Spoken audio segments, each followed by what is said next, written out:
नमस्कार, India 24/7 live TV का show बात वही जो सही देख रहे हैं आप। मैं हूं आपके साथ मधुमिता। आज के शो में हम 4 धमाकेदार बड़ी खबरें आपको बताएंगे। सबसे पहले खुलासा करेंगे ईडी के एक्शन से मुंह छुपाकर भागे गहलोत पर। उसके बाद बताएंगे मंत्री की तिजोरी से कितना निकला खजाना। आगे बात करेंगे कांग्रेसियों के बीच शुरू हुई मारपीट की। सभी खबरों पर चर्चा करेंगे। उससे पहले एक नजर राजस्थान की इस वक्त की बड़ी खबरों पर। 20,000 करोड़ के जल जीवन मिशन घोटाले में छापेमारी। ईडी ने मंत्री महेश जोशी आईएएस के ठिकानों को खंगाला। मिले कई अहम सबूत। मानहानि केस में पेशी के बाद भी गहलोत को नहीं मिली राहत। 20 और 21 नवंबर को होगी अगली सुनवाई। गजेंद्र सिंह शेखावत ने दर्ज कराई थी शिकायत। आला कमान से बगावत करने वाले गहलोत के तीनों करीबियों का काटा टिकट। लॉबिंग में जुटे राहुल गांधी ने दिखाए तेवर। राजस्थान में राजनाथ सिंह की रैली से बड़ी कांग्रेस की टेंशन। रक्षा मंत्री बोले ऐसी हुकूमत पर लानत। पहले ही मोर्चे पर विफल रही गहलोत सरकार। खबरों की शुरुआत ईडी के धमाकेदार एक्शन के साथ। चुनाव से पहले ईडी ने कांग्रेस का सारा खेल बिगाड़ दिया है, क्योंकि इस बार ईडी की रडार पर गहलोत के चहेते मंत्री महेश जोशी और आईएएस अफसर आए हैं, जिनकी तिजोरी खोलते ही अफसर भी दंग रह गए। दरअसल ईडी ने जल जीवन मिशन से जुड़े 20,000 करोड़ घोटाले में 25 ठिकानों पर ताबड़तोड़ छापेमारी की, जहां से ईडी को तगड़े सबूत हाथ लगे हैं। सबूत पीएम मोदी योजना में किए गए तगड़े घोटाले बड़ा राज खोल रहे हैं, जिससे गहलोत की मुश्किलें बढ़ने लगी हैं। आखिर ये घोटाला है क्या और क्यों गहलोत के मंत्री महेश जोशी पर गाज गिर रही है, चलिए बताते हैं। दरअसल महेश जोशी की छत्र छाया में जल जीवन मिशन के तहत सरकार ने 2 फर्मों को 900 करोड़ रुपए के टेंडर जारी किए थे। इस दौरान 48 परियोजनाओं में फर्जी अनुभव प्रमाण पत्र दिए गए। जहां जीआई पाइप लगाने थे, वहां प्लास्टिक के पाइप लगाए गए और अफसरों ने बिल भी पास कर दिए। जून 2023 में सांसद किरोड़ी लाल मीणा ने इस मिशन में 20,000 करोड़ रुपए के घोटाले का आरोप लगाया था। इसके बाद मामला मोदी सरकार तक पहुंचा और ईडी के हाथों में जांच आई। ईडी को जब सबूत भी मिल गए हैं, जल्द ही राज्य के बड़े बड़े नेता सलाखों के पीछे जा सकते हैं। यही वजह है कि ईडी की बड़ी कार्रवाई से अशोक गहलोत बुरी तरह बौखला उठे हैं। ईडी पर अपनी भड़ास निकालते हुए उन्होंने कहा, क्या इतने बड़े मुल्क में आर्थिक अपराध नहीं हो रहे? एजेंसियों को वहां ध्यान देना चाहिए। ईडी का ध्यान सिर्फ राजनेताओं पर जा रहा है। हमारे अध्यक्ष डोटासरा व मेरे पुत्र के पास कुछ नहीं मिला। सरकार गिराने के लिए ईडी का उपयोग करना गलत है। चुनाव जीतने के लिए ईडी सीबीआई के जरिए घिनौनी राजनीति कर रही है। अब गहलोत चिल्लाएं या बौखलाएं या फिर जांच एजेंसियों पर बेतुके आरोप लगाएं, ईडी को सबूत मिल चुके हैं।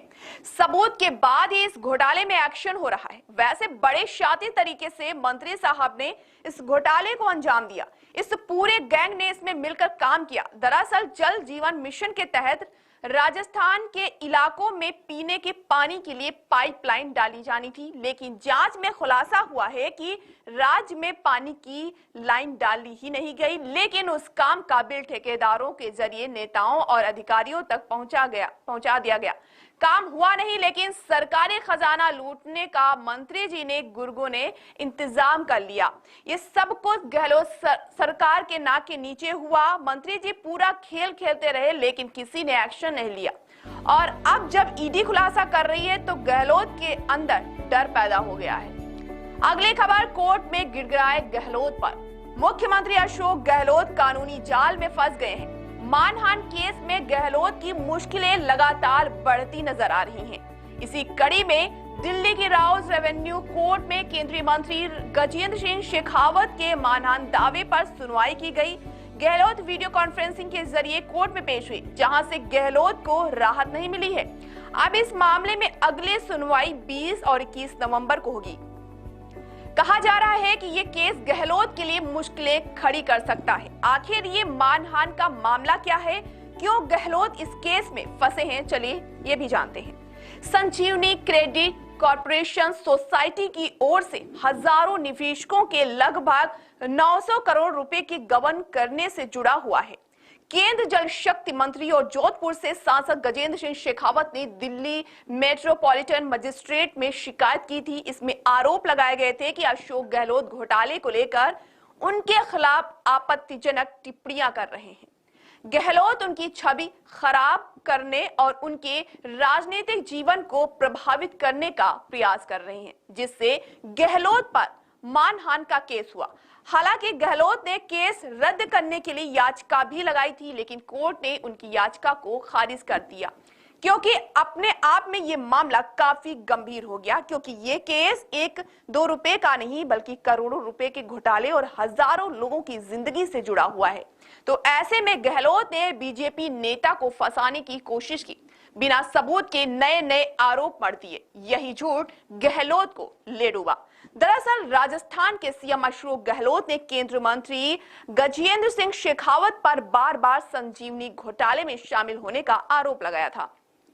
संजीवनी घोटाले में लाखों निवेशकों से करोड़ों रुपए की ठगी हुई है। इसके बाद गजेंद्र सिंह शेखावत ने इसे सिरे से नकार दिया था और गहलोत के खिलाफ दिल्ली की अदालत में मानहानि का केस दर्ज कराया था। अब ये कैसे गहलोत की नाक में नकेल कस रहा है। अगली खबर, कांग्रेस में मचे बवाल पर। कांग्रेस की जब से 5वीं लिस्ट जारी हुई है, तब से पार्टी में बवाल बढ़ता ही जा रहा है। ऐसे में कांग्रेस आलाकमान ने राजस्थान के मुख्यमंत्री अशोक गहलोत के 3 विश्वासों को टिकट देने से साफ इनकार कर दिया है। कांग्रेस आलाकमान प्रदेश के संसदीय कार्य मंत्री शांति धारीवाल, जलदाय मंत्री महेश जोशी और राज्य पर्यटन विकास निगम के अध्यक्ष धर्मेंद्र राठौर को टिकट देने के पक्ष में बिल्कुल भी नहीं है। इसको लेकर गहलोत बार बार CWC की बैठक में सिफारिश भी कर रहे हैं, लेकिन गहलोत पर कभी सोनिया चिल्ला पड़ती हैं तो कभी राहुल गांधी। कोई भी आलाकमान के खिलाफ जाने वाले नेताओं के साथ नहीं है। ऐसे में अब सोनिया गांधी और राहुल गांधी के निर्देश पर यह संदेश राष्ट्रीय संगठन महामंत्री KC वेणुगोपाल ने सीएम गहलोत तक पहुंचाया है कि किसी भी हालत में इन अनुशासनहीन नेताओं को टिकट नहीं दिया जाएगा। बावजूद उसके भी गहलोत धारीवाल को टिकट दिलवाने को लेकर लॉबिंग में जुटे हुए हैं। गहलोत, जोशी और राठौर को टिकट नहीं देने की बात तो मान गए, लेकिन धारीवाल के नाम पर पड़े हुए हैं, क्योंकि धारीवाल गहलोत मंत्रिमंडल में नंबर 2 के माने जाते हैं, लेकिन राहुल तीनों को ही टिकट देने के पक्ष में बिल्कुल भी नहीं है। जानकारी के मुताबिक आलाकमान धारीवाल की सीट कोटा उत्तर और जोशी के सीट हवामल से गहलोत के किसी भी पसंद के नेता को टिकट देने के लिए तैयार नहीं है।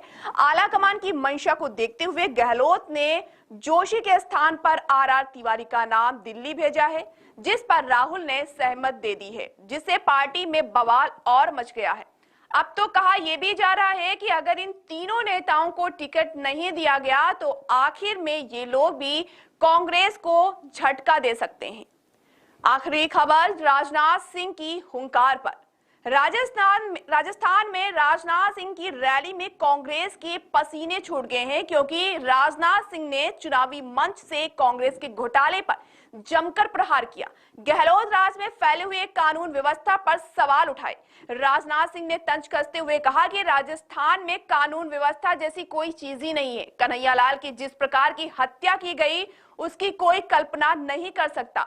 भीलवाड़ा में आदर्श तापड़िया, चित्तौड़गढ़ में रतनलाल सोनी, झालावाड़ में कृष्ण वाल्मीकि, अलवर पंब में हरीश जाटो, योगेश जाटो, चिरंजीव लाल सैनी, योगेंद्र जाटो की जिस तरह से हत्या हो रही है, उसे लगता है कि राजस्थान में 5 साल में सरकार नाम की कोई चीज ही नहीं है। ऐसी हुकूमत पर लानत है। राजनाथ सिंह ने तगड़ा प्रहार कर कांग्रेस की तुष्टीकरण की राजनीति की धज्जियां उड़ाई हैं। साथ ही कहा कि किसी राज्य और देश का विकास तब तक नहीं हो सकता जब तक यहां पर कानून व्यवस्था के हालात बेहतर और चुस्त दुरुस्त न हो।